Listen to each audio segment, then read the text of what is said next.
യേശുവിൽ ഏറ്റവും അനുഗ്രഹീതരായ പ്രിയപ്പെട്ടവരെ, ഉപവാസത്തോടെയുള്ള പ്രാർത്ഥനയിലാണ് നാം പങ്കെടുത്തുകൊണ്ടിരിക്കുന്നത്. ഓരോരുത്തരെയും ഓർത്ത് പ്രാർത്ഥിക്കുന്നുണ്ട്. സാധിക്കുന്നതുപോലെയും പറ്റുന്നതുപോലെയും ഇതിൽ പങ്കെടുക്കുന്നവരുണ്ടാകാം.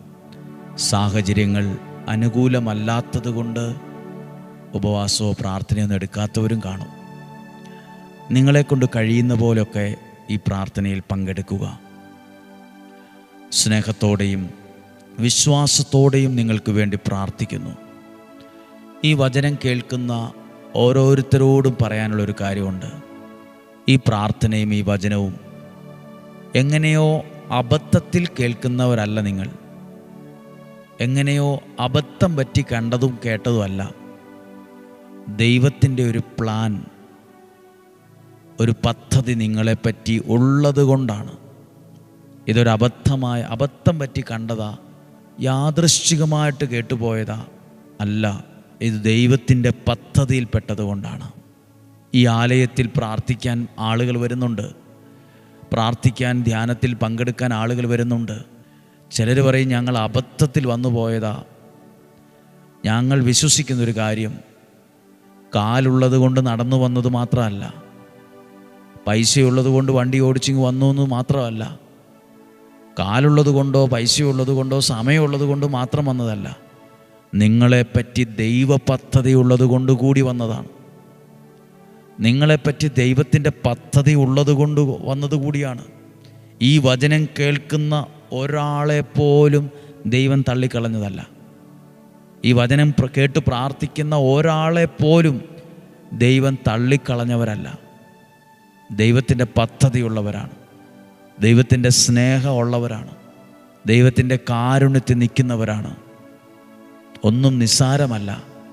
ഇതെല്ലാം ദൈവ പദ്ധതിയുടെ ഭാഗമാണ്. എല്ലാവരെയും ഓർക്കുന്നു. മനസ്സിടിഞ്ഞ് വിഷമിക്കുന്നവർ കാണും. സങ്കടപ്പെട്ട് ഭാരമനുഭവിക്കുന്നവരുണ്ടാവും. വലിയ പ്രതിസന്ധികളിലൂടെ കടന്നു പോകുന്നവരുണ്ട്. വലിയ ദൈവാനുഗ്രഹം പ്രതീക്ഷിക്കുന്നവരുണ്ട്. എല്ലാവരെയും ഓർത്ത് ദൈവസന്നിധിയിൽ ഇപ്പോൾ പ്രാർത്ഥിക്കുന്നു. ദൈവമേ, അങ്ങയുടെ അത്ഭുതകരം നീട്ടണമേ. ഈ ജനത്തിന് വേണ്ടി അങ്ങയുടെ അത്ഭുതകരം നീട്ടണമേ. ദൈവത്തിൻ്റെ വലിയ സഹായം ഇവർക്ക് അനുഭവിക്കാൻ ഇടയാകട്ടെ. ദൈവത്തിൻ്റെ കരുണ ഇവർക്ക് അനുഭവിക്കാൻ ഇടയാകട്ടെ. പ്രാർത്ഥിക്കുകയാണ്. ഇന്ന് പ്രതീക്ഷയോടെ നമുക്ക് ഈ വചനത്തെ കേൾക്കാം. മർക്കോസിൻ്റെ സുവിശേഷം 4-ാം അധ്യായം 37 മുതലുള്ള വാക്യം ഞാൻ വായിക്കുകയാണ്. പരിചിതമായ ഈ വചനം വായിക്കുകയാണ്. വിശുദ്ധ മർക്കോസിൻ്റെ സുവിശേഷം 4-ാം അധ്യായം 37 മുതൽ. അപ്പോൾ വലിയ ഒരു കൊടുങ്കാറ്റുണ്ടായി, തിരമാലകൾ വഞ്ചിയിലേക്ക് ആഞ്ഞടിച്ചു കയറി. വഞ്ചിയിൽ വെള്ളം നിറഞ്ഞുകൊണ്ടിരുന്നു. യേശു അമരത്ത് തലയണ വച്ചുറങ്ങുകയായിരുന്നു. അവർ അവനെ വിളിച്ചുണർത്തി പറഞ്ഞു, ഞങ്ങൾ നശിക്കാൻ പോകുന്നത് നീ ഗൗനിക്കുന്നില്ലേ? ഞങ്ങൾ സഞ്ചരിക്കുന്ന ഈ വള്ളം മുങ്ങിപ്പോകാൻ തുടങ്ങുന്നത് നീ കാണുന്നില്ലേ? തകരാൻ തുടങ്ങുന്നത് നീ കാണുന്നില്ലേ? ഞങ്ങൾ പരാജയപ്പെടാൻ തുടങ്ങുന്നത് നീ കാണുന്നില്ലേ എന്ന് അവർ വിളിച്ചു പറഞ്ഞു. പ്രിയപ്പെട്ടവരെ, അവർ വിളിച്ചു പറഞ്ഞു എന്ന് മാത്രമല്ല, അവർ ഉച്ചത്തിൽ നിലവിളിച്ചു. തൊട്ടടുത്ത ഭാഗം 1 മാസം കഴിഞ്ഞല്ല, 10 ദിവസം കഴിഞ്ഞല്ല, 39-ാമത്തെ വാക്യം. ഉടനെ തന്നെ ഒരത്ഭുതം അവിടെ സംഭവിക്കുകയാണ്. അവൻ ഉണർന്ന് കാറ്റിനെ ശാസിച്ചുകൊണ്ട് കടലിനോട് പറഞ്ഞു, അടങ്ങുക, ശാന്തമാവുക. ഞാൻ ഇങ്ങനെ ചിന്തിക്കുന്നത്, മുങ്ങിപ്പോകുന്നു എന്ന് കരുതിയ സമയത്താണ് ദൈവം ഇടപെട്ടത്. തകർന്നു പോയി, എല്ലാം കൈവിട്ടു പോയി എന്ന് ചിന്തിച്ച സമയത്താണ് ദൈവം ഇടപെട്ടത്. അന്നും ഇന്നും അങ്ങനെ തന്നെയാണ്. തകർന്നു പോയി, എല്ലാം കൈവിട്ടു പോയി, ഇനി പ്രതീക്ഷയ്ക്കൊരു വകയില്ല എന്ന് ചിന്തിക്കുന്ന സമയത്ത് ഒരു സെക്കൻഡെങ്കിലും പ്രാർത്ഥിക്കാൻ കഴിഞ്ഞാൽ ആ നിങ്ങളുടെ ജീവിതത്തിലും ഇതുപോലെ ദൈവത്തിന് ഇടപെടാൻ പറ്റും. ഇതുപോലെ ദൈവത്തിന് പ്രവർത്തിക്കാൻ പറ്റും. പ്രിയപ്പെട്ടവരെ, അവരുടെ വള്ളം സഞ്ചരിച്ചു. കടലിലൂടെ മുന്നോട്ട് പോയപ്പം കുഴപ്പമൊന്നുമില്ലായിരുന്നു. തുടക്കത്തിൽ സാധാരണ പോലെ ഒരു യാത്ര തുടങ്ങിയതാണ്. പ്രതീക്ഷിക്കാത്ത സമയത്താണ് എന്തൊക്കെ വന്നത്? കൊടുങ്കാറ്റും തിരമാലയും എല്ലാം വെള്ളവും എല്ലാം ആഞ്ഞടിച്ചു കയറിയത്. പ്രതീക്ഷിച്ചില്ല അങ്ങനെ ഒരു സംഭവം ഉണ്ടാകുമെന്ന്. പ്രതീക്ഷിക്കാത്ത സമയത്താണ് ഇടിച്ചു കയറിയത്. നിങ്ങളോട് പറയാം, എന്തിനാ ഈ ഉപവാസ പ്രാർത്ഥനയൊക്കെ എടുക്കുന്നത്? നമ്മളും ഇപ്പോൾ നമുക്കൊരു കുഴപ്പമില്ല. ഇപ്പോൾ നമ്മൾ പറയും ഞങ്ങളൊക്കെ സേഫാണ്, ഒരു കുഴപ്പമില്ല, ഞങ്ങളുടെ വീട്ടിൽ കുഴപ്പമില്ല, ഞങ്ങളുടെ ജീവിതത്തിൽ ഒരു കുഴപ്പമില്ല, സാമ്പത്തികത്തിന് കുഴപ്പമില്ല, മക്കൾക്ക് കുഴപ്പമില്ല, ഞങ്ങളിപ്പോൾ നല്ല രാജ്യത്താണ്, ഞങ്ങളിപ്പോൾ നല്ല ശമ്പളമുള്ള ജോലിയൊക്കെ ഉണ്ട്, ഇവിടെ ഞങ്ങൾ വീടൊക്കെ മേടിച്ചു, എല്ലാം കൊണ്ടും ഓക്കെയാണ്. നമുക്കറിയത്തില്ല ഏതു സമയത്താണ് പ്രതിസന്ധികൾ ഉണ്ടാവുക, ഏത് സമയത്താണ് വെല്ലുവിളി ഉണ്ടാവുക. പ്രതീക്ഷിക്കാത്ത സമയത്ത് അസ്വസ്ഥതകളും വേദനകളും വിഷമങ്ങളും കയറി വരാൻ സാധ്യതയുണ്ട്.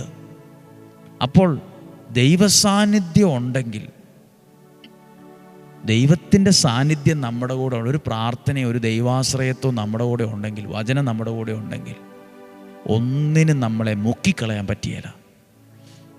മുങ്ങിപ്പോകുന്ന പോലെയും തകർന്നു പോകുന്ന പോലെയും നശിച്ചു പോകുന്ന പോലെയൊക്കെ അങ്ങ് തോന്നും, പക്ഷെ ഒന്നും സംഭവിക്കുകയില്ല. അത് മുങ്ങിപ്പോകാതെ മറിഞ്ഞു പോകാതെ പിടിച്ചു നിർത്തുന്ന ഒരു ദൈവമുണ്ട്. പിടിച്ചു നിർത്തുന്ന ഒരു ദൈവമുണ്ട്.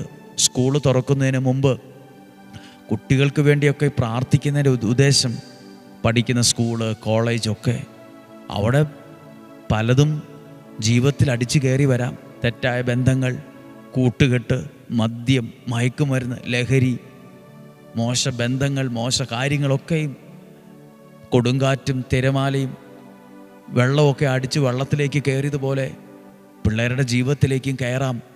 അങ്ങനെ അവരുടെ ജീവിതം മുങ്ങിപ്പോകാൻ സാധ്യതയുണ്ട്. ലോകം അങ്ങനെയാണ്, സാഹചര്യം അങ്ങനെയാണ്, പല സാഹചര്യങ്ങളും അങ്ങനെയാണ്. നമ്മളെന്തിനാ പ്രാർത്ഥിക്കുന്നത്? അതിനെയൊക്കെ അടക്കി ശാന്തമാക്കാൻ ദൈവത്തിന് പറ്റും.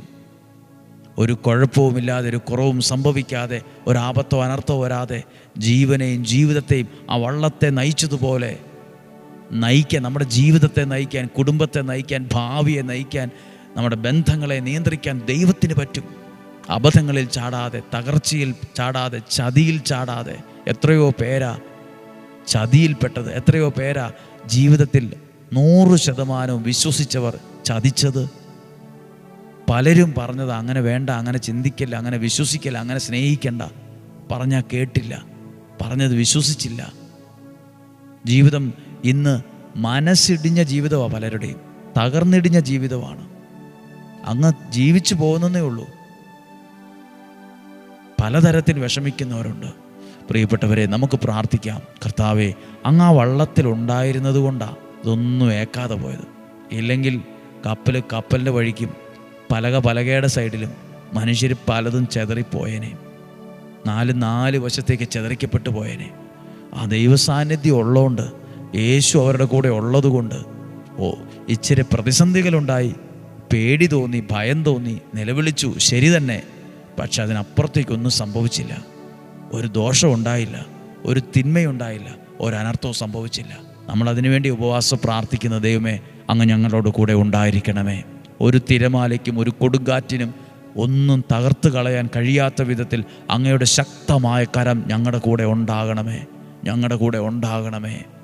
ഒന്നും സംഭവിക്കില്ല. ഞങ്ങളെപ്പോഴും പ്രാർത്ഥിക്കുന്നൊരു പ്രാർത്ഥനയുണ്ട്. ഒരു ദോഷവും നിനക്ക് വരികയില്ല, ഒരു തിന്മയും നിനക്ക് വരികയില്ല, ഒരനർത്ഥവും നിൻ്റെ കൂടാരത്തെ തൊടുക പോലുമില്ല. എൻ്റെ ദൈവത്തിൽ ഞാനത് വിശ്വസിക്കുന്നു. ഇങ്ങനെയൊന്ന് ചേർന്ന് പ്രാർത്ഥിച്ചേ. കർത്താവായ യേശുവേ, ഈ ഉപവാസ നിയോഗ പ്രാർത്ഥനയിൽ ഇന്നുവരെ പങ്കെടുത്തവർ, ഡെയിലി ബ്ലെസ്സിങ്ങിൽ നിയോഗ പ്രാർത്ഥനയിൽ പങ്കെടുത്ത് പ്രാർത്ഥിച്ചവർ, ഈ പുണ്യഭൂമിയിൽ വന്നവർ, നിയോഗ കൊന്ത ചൊല്ലി പ്രാർത്ഥിക്കുന്നവർ, തിരുരക്തത്താൽ അവരെ വിശുദ്ധീകരിച്ച് അങ്ങയുടെ വചനത്താൽ നിറച്ച് പരിശുദ്ധാത്മാവിനാൽ നയിക്കണമേ. അനുഗ്രഹയിലെ കൈ വിരിച്ചു പിടിച്ചിരിക്കുന്ന യേശുവിൻ്റെ കൈകൾക്കുള്ളിൽ നിന്ന് ഒരു സാക്ഷ്യത്തെ പറയാൻ ഇടയാക്കണമേ എന്ന് ഒരു നേർച്ച നേർന്ന് ഞാൻ പ്രാർത്ഥിക്കുന്നു. നസ്രായനായ എൻ്റെ യേശുവേ, ഈ ഉപവാസ പ്രാർത്ഥനയിൽ പങ്കെടുത്ത് പ്രാർത്ഥിക്കുന്ന എന്നെയും എൻ്റെ കുടുംബത്തെയും, അതോടൊപ്പം സ്കൂളിലേക്ക് പോകുന്ന, കോളേജിലേക്ക് പോകുന്ന, ഉപരിപഠനത്തിലേക്ക് പോകുന്ന എല്ലാ കുഞ്ഞുങ്ങളെയും, അതോടൊപ്പം എല്ലാ സ്കൂളുകളെയും, അധ്യാപകരെയും ഞങ്ങൾ സമർപ്പിച്ച് പ്രാർത്ഥിക്കുന്നു. അവരെ ഓർത്ത് പ്രാർത്ഥിക്കുന്നു. അവർ സമർപ്പിക്കുന്ന നിയോഗങ്ങളെ അങ്ങ് സ്വീകരിച്ച് അതിന്മേൽ നിലനിൽക്കുന്ന സകല തടസ്സങ്ങളും ബന്ധനങ്ങളും പൂർണ്ണമായും എടുത്തുമാറ്റി സാധിച്ചു കൊടുത്ത് ഓരോരുത്തരെയും അനുഗ്രഹിക്കണമേ. ആമേൻ. നല്ലൊരു ദിവസമായിരിക്കട്ടെ. നമ്മുടെ കർത്താവ് ഈശോ മിശിഹായുടെ കൃപയും പിതാവായ ദൈവത്തിൻ്റെ സ്നേഹവും പരിശുദ്ധാത്മാവിൻ്റെ സഹവാസവും നിങ്ങളോട് കൂടെ ഉണ്ടായിരിക്കട്ടെ. ഇന്ന് വ്യാഴാഴ്ചയാണ്. ഇന്ന് വൈകുന്നേരം 6:15 വിശുദ്ധ യൂദാശ്ലീഹായുടെ മാധ്യസ്ഥതയിൽ പ്രാർത്ഥിക്കുന്നുണ്ട്. ആയിരക്കണക്കിന് ആളുകൾ ഒരുമിച്ച് ആ നൊവേനയിൽ പങ്കെടുക്കുന്നുണ്ട്, പ്രാർത്ഥിക്കുന്നു. അനുഗ്രഹമാണ്, അത്ഭുതമാണ്. ഇന്ന് സമർപ്പിച്ച ഉപവാസ പ്രാർത്ഥനയെ സമർപ്പിച്ച നിയോഗത്തോട് ചേർന്ന് ആ വൈകുന്നേരത്തെയും ആ നൊവേനയിൽ പറ്റും പോലെ പങ്കെടുത്ത് പ്രാർത്ഥിക്കുക. ദീർഘായുസ്സും ആരോഗ്യവും സന്തോഷവും സമാധാനം ഉണ്ടായിരിക്കട്ടെ, സ്വസ്ഥതയുണ്ടാകട്ടെ, നല്ലൊരു സാക്ഷ്യത്തെ പറയാൻ ദൈവം തരട്ടെ, സമാധാനവും അനുഗ്രഹവും ഉണ്ടാകട്ടെ. ഇന്നും ജീവിക്കുന്ന യേശുവിൻ നാമത്തിൽ നിങ്ങളെ അനുഗ്രഹിച്ച് പ്രാർത്ഥിക്കുന്നു, ഇപ്പോഴും എപ്പോഴും എന്നേക്കും. ആമേൻ. ദൈവം അനുഗ്രഹിക്കട്ടെ. നല്ലൊരു ദിവസം ആശംസിക്കുന്നു. സാധ്യം എല്ലാവർക്കും അയച്ചു കൊടുക്കണം. നാളെയും 5:30 തന്നെ ഒരുമിച്ച് കാണാൻ ശ്രമിക്കുക. ഒരുമിച്ച് കാണുന്നത് വരെ സ്വർഗത്തിലെ ദൈവം എന്നെയും നിങ്ങളെയും സൂക്ഷിക്കട്ടെ. ആമേൻ.